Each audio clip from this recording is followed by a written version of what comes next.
Kathi Sohn. I wanted to tell you about my own personal journey of healing with the body memory process. Now, if you are in this program because you heard me speak from the stage, you've heard some of this story, and today you're going to hear more of it. So if you have heard some of the story, please bear with me while I tell the whole thing for those who might not have heard any of it so far. So when I was very, very young, I found it difficult to speak up. I mean, I can remember being, I don't know, 7, maybe earlier, and in the doctor's office, and the doctor asked me a question, and I was just staring at him, and my mother answered him finally. And he looked at her and he said, "Hilda, I asked your daughter the question." And she said, "But she's not answering." And for the most part, I was okay if somebody engaged me one-on-one, but put me anywhere in a group setting with all those eyeballs on me, and I'd almost pass out. So if I was in a class and I was sitting at my desk and just needed to say my name and, I don't know, my favorite animal or something, I just get just as nervous if I had to stand up in front of the class and give a book report. And it never got better. So it's, it wasn't like some people are that way until they get comfortable with the people they're with, especially if you're in a classroom. It's like, everybody knows me. This isn't a big deal. But it never got better for me. And it continued when I was an adult. And it's not like I really had to talk in front of groups all that much. I mean, that's kind of a personal choice. But then I was in a job. I made a career out of being in the Department of Defense, and I was very ambitious in my career. I mean, I knew I wanted to keep rising through the ranks, and it happened one day where I became a manager. Oops. When you become a manager, you gotta talk to your people, right? You have to have staff meetings. So I had a staff meeting every Monday, and on Sunday afternoons, I'd get jittery. I'd start feeling the butterflies in my stomach, and I'm like, this is ridiculous. By then, I had met David William Sohn.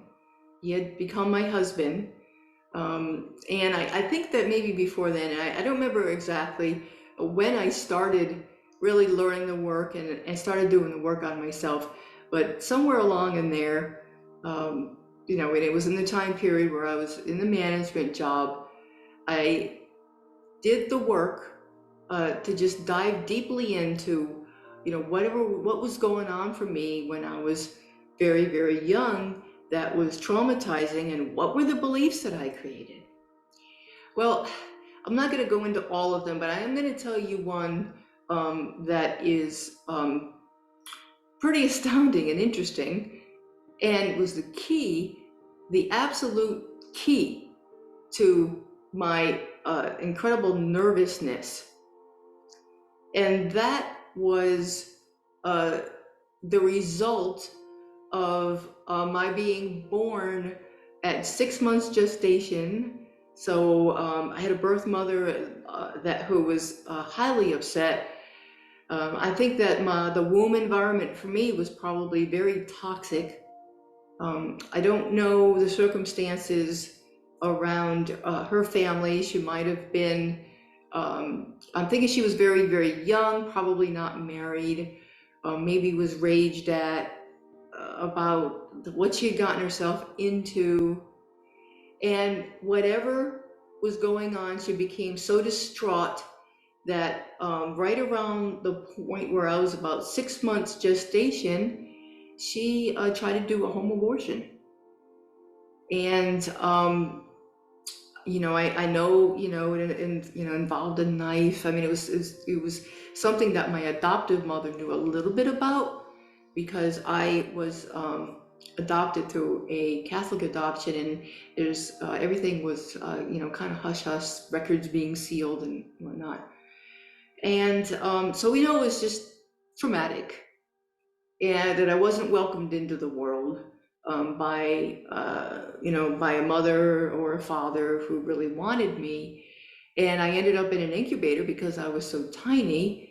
I'm sure not held as much as I would like to have been, because there were tubes going everywhere.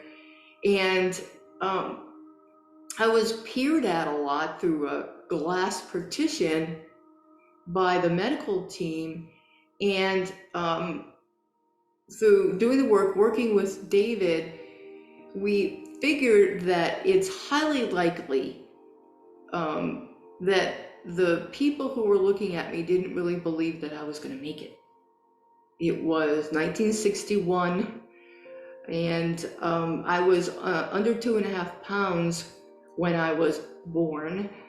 And there was a lot of problems. There's a lot of problems with babies, with their lungs especially, and there was a lot going on with me. And so when I was able to discover the wording of the decision I made, and again, this is on an energetic level. No, I can't give you a scientific explanation for it.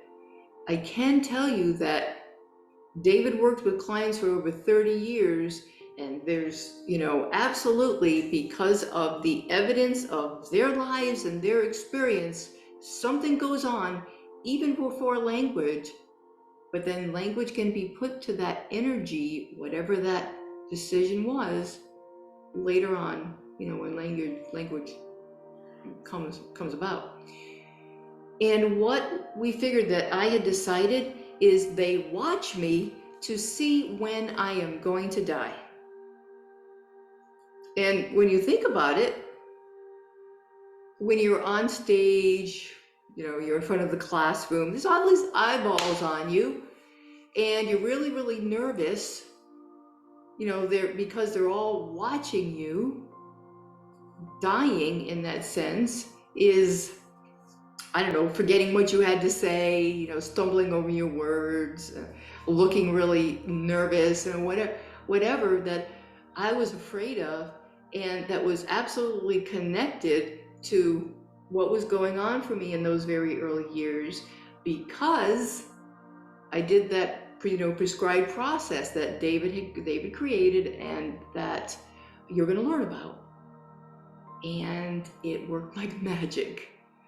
It's just the energy shifted and changed in me, and I found myself able to stand in front of my people. I didn't feel nervous. I might have still got a little bit nervous before. I think that's a natural part of things. I know that a lot of people fear, getting in front of groups, but I just didn't have that angst that would that really had created so much turmoil inside of me anymore. I got comfortable once I was able to get in front of the group and start talking and get in the middle of it. It became very conversational, and I could just do things I never could before that I did this work. So I just wanted to share that with you, to congratulate you again on taking this journey, because I know that your story is different than mine, and whatever has gone on for you, whatever you would like to change, you have the power to do that now.